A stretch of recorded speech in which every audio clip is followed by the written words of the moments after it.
3 до 4 пати е зголемен бројот на заболувања предизвикани од загадување со сулфур кај децата кои живеат во пошироката околина на рафинеријата Окта. Доктор Митко Матеничарски е локалниот педијатар кој со години сам се бори за здравието на децата што ги дишат отровните честички од рафинеријата. Некои кругови се појавуваат, дури самите пациенти кои се враќаат од Кожен ги праќам, коментираат дека и докторот таму се чудел што е ова. Ако еден Кожен лекар се чуди што е тоа, што да кажеме ние другите.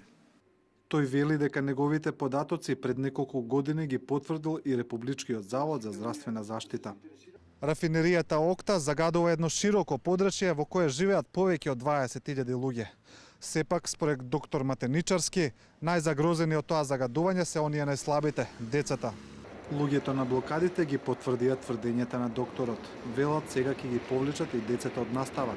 Нема да дозволат Окта и понатаму да ги труе. Трети одделение и прво забавиште иде, ја треба да мислам за негово здравје. Кога они не мисли, па ми како да мислим? Никој не доаѓа, нека појде у Марино, пуни амбуланти се со деца.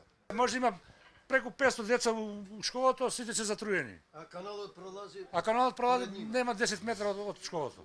Го повикуваме премиерот да дојде да види што се дешава со овие луѓе. Според податоците на докторот, пред поставувањето на десулфуризаторот, Окта испустала фрапантни 30 тони сулфур дневно, што е 100 пати над максималните дозволени концентрации. Ако нешто е повредно од децата на тие луѓе, и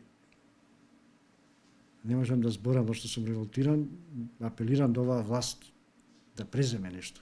Блокадата на Окта трае веќе 5-ти ден. Предходната ноќ ветерот им ја урна монтажната кукичка, но велат поради иднината на нивните деца и покрај суровите временски услови нема да се тргнат додека не се исполнат нивните барања Окта да престане да загадува.